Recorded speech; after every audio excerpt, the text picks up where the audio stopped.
There are many types of video games. There are some games that you can sit down and enjoy and feel relaxed. There are others that display complex emotions through intricate storylines.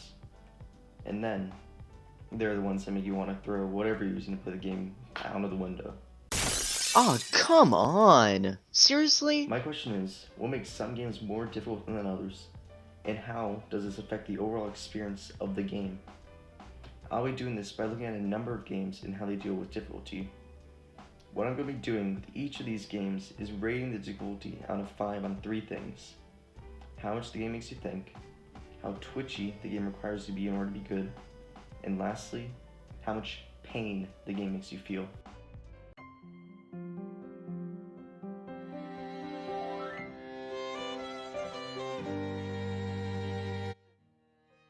I think a good game to show the difficulties of the platformer genre is Celeste. Celeste does a great job of making you want to scream expletives at the screen while also giving you a marvelous story about a girl named Madeline overcoming fears and depression. Celeste can be brutal. In Celeste you have 3 main movement options: jump, dash, and wall jump. Through just these 3 movement options, and a couple stage specific ones, the creators of this game are able to create a very unique and challenging level design. The game's difficulty comes from the tight gaps you need to dash through, the complex channeling of dashes and wall jumps, and the long level screens that will reset you to the beginning if you fail. And this is just the main game. Upon finding hidden cassettes throughout the main storyline, you unlock the B-sides, which is where the real fun begins. These stages are brutal and some of the hardest platform challenges I've ever faced in a game. To put into perspective the skill gap between these 2 types of stages, here's my death count on both.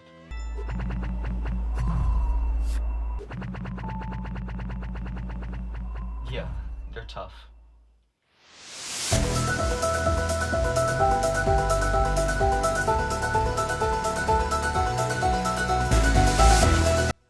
For smarts, I'd probably give the game a 1 out of 5. The game doesn't require to think very much in order to beat stages, but some do require to plan ahead for jumps. Twitchiness, about a 3 out of 5. The game isn't very twitchy, but some stages do require to do a bunch of jumps in a row, which can require a good level reaction time. For pain, probably a 3 out of 5. The main game is difficult, but it is very beatable. However, the B-sides are a solid 4 out of 5 on the pain scale. This would give the game an overall difficulty of about 3 out of 5.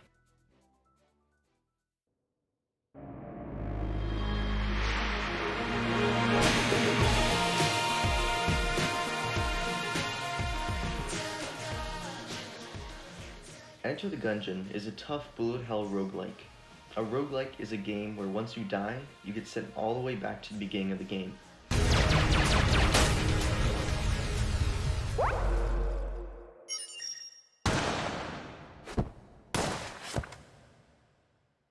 Most roguelikes will give you small bits of progression as you get further through the game.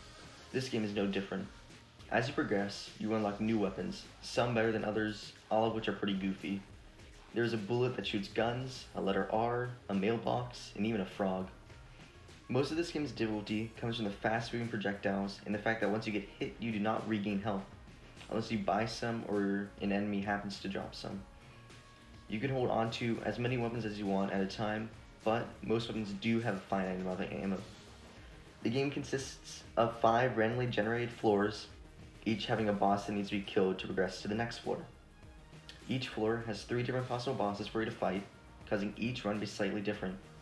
The game is tough and can leave you demotivated if you happen to die after an hour-long run, but it is one of the most fun top-down shooters on the market. For smarts, I'd probably give this game a 2 out of 5. Most of the thing required in this game is in the shop and knowing which weapons are best in each situation. Twitchiness, about a 4 out of 5. The game is a bullet hell, so it's going to be twitchy. Pain, definitely a 5 out of 5.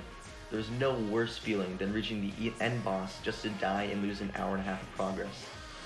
This would give the game an overall difficulty of about 4 out of 5.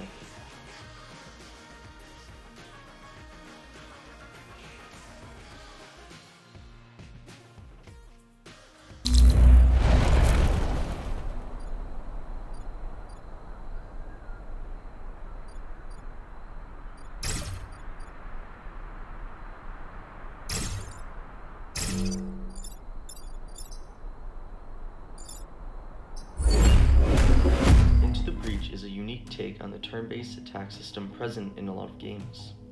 It is also partially a roguelike and a puzzle game. In this game, you control 3 mechs on a gridded area with the goal of protecting buildings from alien foes. You do this by using your 3 mechs' abilities to move around and attack. Each mech has a different attack used for different purposes. There is a mech used for close-up attacks that cause knockback, can move long distances in a single turn, and does decent damage. There's another that shoots projectiles across the screen, which causes knockbacks. And the final mech is one that shoots arched attacks that do damage to enemies it is shot at and knocks back enemies on adjacent tiles. The most unique thing about this game, however, is that everything is telegraphed to you a turn before it happens. For example, an enemy may show that on the next turn they will strike in front of you. You can use this to your advantage and knock them over to the left, tricking them into hitting a friendly. This can cause some silly things to happen mid-battle and will help you out if you take advantage of it. The game is set up with 4 accessible islands. Each island has its own gimmick that can be used in combat. There's an ice island, which will freeze you if you remain still too long, a grassy island, which has water you can knock enemies into, and a desert island, which has periodic telegraphed earthquakes that can take you and your foes out. You start on one island of your choice and are then forced to complete a set number of missions before moving on to the next. During some missions, there are special objectives that, once completed, will give you a form of currency that can be used to upgrade your mechs or give them different abilities. If, however, during a mission, enough buildings are destroyed, the aliens will overrun the island and you'll be sent back to the title screen to try things all over again. If this doesn't happen, you move on to the next island. Once you have completed at least 2 islands, another area will open up, allowing you to visit it. This is the final stage of the game. The stage contains unique objectives that will definitely challenge the player and force them to make some tough decisions.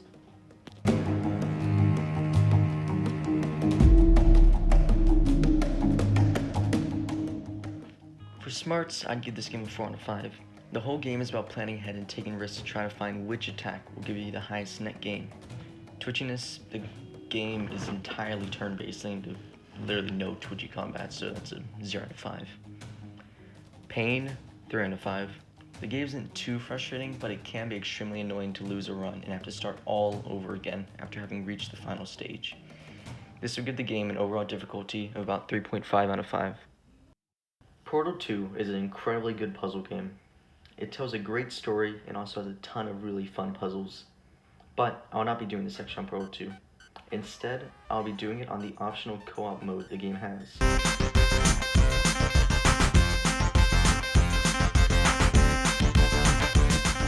This has been some of the most fun I've had playing a game with a friend in a long time. The co-op mode, like the original, has one main quirk, the portal gun. The portal gun allows you to place 2 portals. The portals can be placed on white walls. Once you have both portals placed, you can walk through one and come out the other. The game is able to do so much with this. The game features 40 main levels split into 5 courses and 9 bonus levels. The first course introduces simple mechanics that will be used across each level moving forward. It introduces blocks which can be placed on buttons to hold them down. It introduces lasers which can be pointed through portals and at certain areas to open doors. It also introduces the conservation of momentum through portals and how you can jump down into one and be launched out of another. The first course is relatively simple, with most of the levels acting as tutorials. The second course uses all the things you've already learned and turns them into challenging puzzles. A lot of these puzzles will force you and your partner to think outside the box and collaborate as best you can. Course 3 introduces hard light surfaces. These can be used through portals and can act as bridges and walls in puzzles. This adds another layer of challenge with the addition of this new concept. Course 4 introduces excursion funnels, which can be used through portals and can move you from one place to another. Course 5 adds mobility gels, which can be used to make you jump higher and move faster. Each level in this game poses a unique challenge and something for you and your partner to have to get through. Whether you decide to try to think through each stage together or screw with each other until one rage quits, this game is still a fun, challenging puzzle game that will make you feel smart after each puzzle.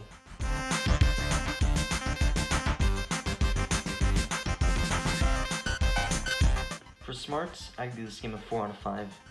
The game requires strong teamwork skills and requires you to think outside the box quite often. Twitchiness, a 2 out of 5. Some stages do require minor speed and portal placement to complete the level. Pain, 2 out of 5. The game can be frustrating depending on who your partner is and how often they want to kill you. This would give the game an overall difficulty of about 3 out of 5. Everhood is a great game that takes place in a town of immortals. Each character has personality and charm. Everyone is happy and content. You are a new arrival in the town. You are Death. After arriving in this strange place, you have your arm stolen by a gnome.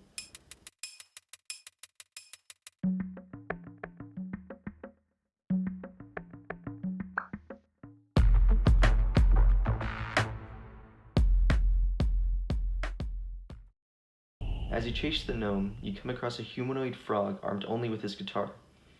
This is where you're first introduced to the game's unique form of combat. You are placed in an arena with the only ability to jump and move left and right. Slow-moving lines flow across the screen to the beat of the frog's guitar. When your character collides with a projectile, your health bar depletes, only regenerating after a couple of seconds.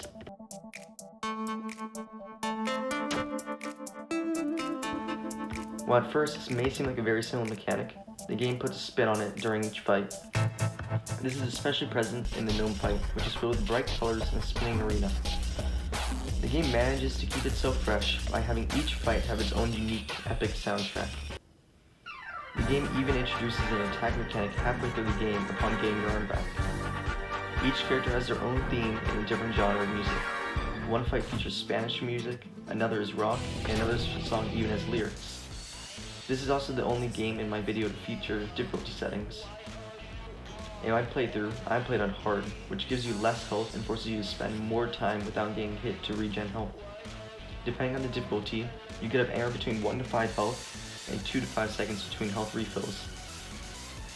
The game allows you to change the difficulty at any time, allowing you to make the game easier or harder at will. While most games' hardest battles is the final battle, this game does it differently. The final boss isn't technically the final boss. If you were to play the game over again on New Game Plus, you would fight an enemy named Cat God. This is one of the hardest challenges in the game. My first time beating it, I had to drop the difficulty down to normal, and I still struggled for over an hour until it was finally dead. Beating it rewards one of the most accomplished feelings I've ever felt after a boss.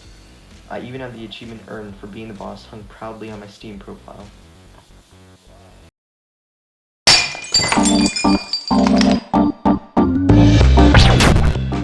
For smarts, I give this game a 1 out of 5. There's really no problem solving involved to beat the game except for one easy puzzle thrown randomly in the middle. Twitchiness, 4 out of 5. The game is a very fast-paced rhythm game, which requires a ton of fast reflexes for you to be good at it. Pain, 2 out of 5. The game can be frustrating, but it doesn't feel that bad to lose because it allows you to hear the boss's amazing soundtrack once again. I'll give this game an overall difficulty of about 3 out of 5.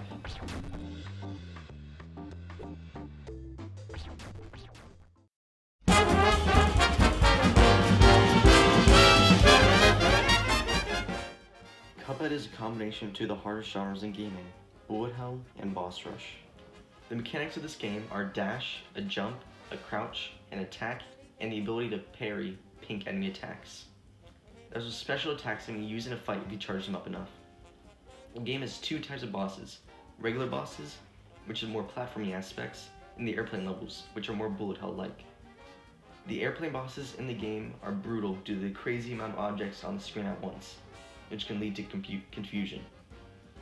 The regular bosses can be even more annoying, however, because they don't give you free reign to move around how you want. This is especially present in the boss Grim Matchstick. This is because this boss forces you to continuously jump between clouds as you continue to fight. The difficulty doesn't end there, however.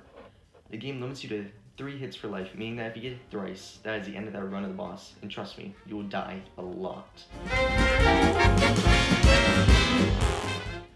And death isn't any easier when the game taunts you by showing you the progress you made on the boss just for you to realize that if you manage to survive just another second, you'd have beaten the boss.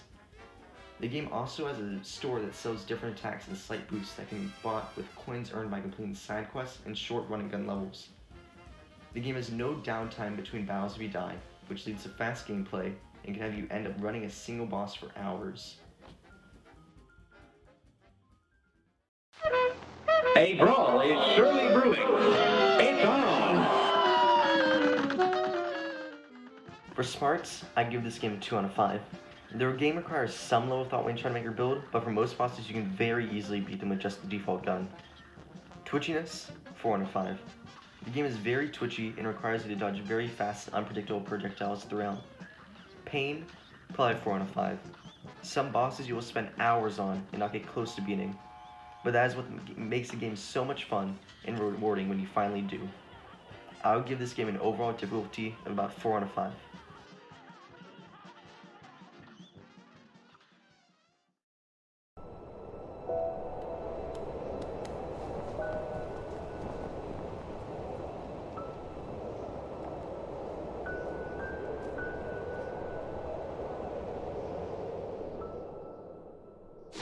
This is Hollow Knight. It is a game with bosses, secrets, multiple endings, a unique charm system, spells, difficult platforming, and most importantly, bugs. The game starts around with a basic attack, a jump, and a heal. You have 5 health and can only heal once you acquire enough soul, which is earned through attacking enemies. If your health depletes to 0, you'll be teleported back to the most recent bench you used, and you will lose all your geo, which is the name for the game's currency. The only way to get the geo back is to go back to where you died and kill your shade. As the game progresses, you unlock a wall jump, a dash, a super dash, nail arts, and other cool abilities. The game is very open and allows you to explore anywhere on its massive map, as long as you have the right movement to get there in the first place. The game can be completed in a multitude of ways, but I'll be taking you through part of how I did it.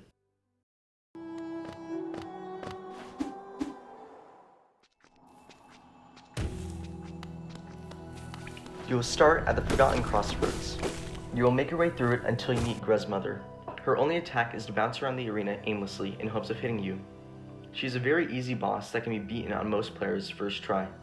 Defeating Grez's mother will unlock a shopkeeper, who can be found in the main hub of the game, Dirtmouth. Later on, you will discover the lair of the boss named False Knight. The False Knight has several attacks, all of which are pretty easy to dodge. He can slam his mace, jump towards you, and can also go into a frenzy where he continuously slams the ground. When you defeat the False Knight, you will come across a snail shaman who will give you your first spell, Vengeful Spirit, which can be used with the same soul you used to heal. By getting this ability, you're able to kill an enemy previously blocking your path. This will unlock the area called Green Path. Here you will eventually encounter a boss named Hornet. This is the first boss in the game that might pose a challenge for some players. Hornet has several attacks. She has a lunge, an area of effect attack, she can throw her needle at you, and can jump around the arena. Defeating her will unlock a dash ability that makes travel much faster, and once again unlocks a new area, the Fungal Wastes. Continuing through this area, you will come across the Manus Village.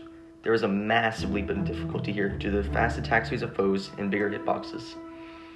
After progressing through this area, you will come across the Manus Claws, which give you the ability to wall jump. Upon unlocking the claws, a new path will open below you. This new area gives you a chance to learn how to use the Manus Claws and get used to them. At the end of this area, there is a boss, the Manus Lords. Upon choosing to challenge the Lords, you will face one of them in an enclosed arena with spikes on the sides. The Manus will acrobatically jump around the area and throw boomerangs towards you. Upon defeating the Lord, she will return to her pedestal and slouch. Upon her defeat, however, her 2 sisters will stand and begin an assault of their own. They will do the same types of attacks as their sister, but at the same time as each other, which can cause confusion and lead to you getting hit. Once you beat the 2 other sisters, you'll be rewarded with the Mark of Pride, a charm that greatly increases the length of attacks. When you are leaving the village, all the mantises will bow down to you in respect. Throughout the rest of the game, you will visit places like the City of Tears, a place that constantly rains and has long since been abandoned. Crystal Peaks, a mine filled with crystals and tough jumping puzzles involving moving platforms. Going deeper into the world, you will find Deep Nest, a dark and spike-infested claustrophobic area filled to the brim with spiders, a scary atmosphere, and giant centipedes. You'll visit the Soul Sanctum, Fog Canyon, the Resting Grounds, and Ancient Basin. All these places, however, lead you to a single end, the Hollow Knight.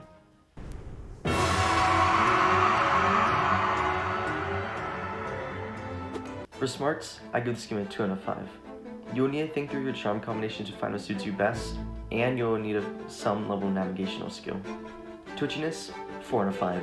All these bosses are tough and will force you to make quick decisions and dodge attacks that are only telegraphed fractions of seconds ago. Pain, 4 out of 5. Some of the bosses in this game will take many deaths and tears to beat, and it doesn't make it any easier when you have the threat of loss of Geo and a possible trek back to the boss room after each death. I give this game an overall difficulty of 4 out of 5.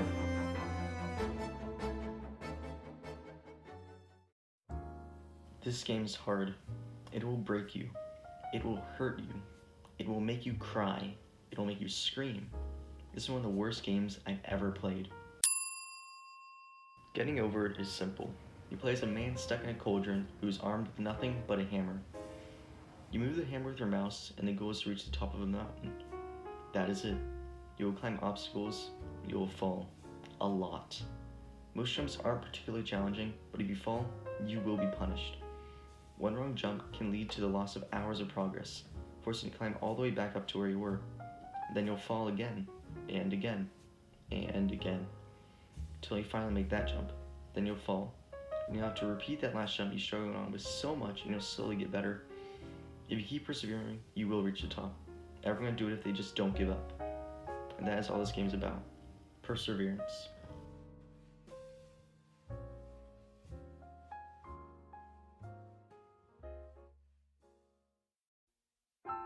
Video games handle difficulty in a multitude of ways. Whether it's forcing you to think outside the box in Pro Tools co-op mode, or having you overcome insane platforming challenges in Celeste, difficulty in a game is something that needs to be addressed because it can be used as a selling point for a lot of games. The whole appeal of the game Getting Over It is a challenge of whether or not you will overcome the mountain. This project has been a lot of fun for me to complete. Although tiresome at times, I enjoyed replaying a lot of my all-time favorite games and getting to write about them. As I'm writing the script and now reading it obviously, I'm very proud of all the hours I put into this and hope it turned out good.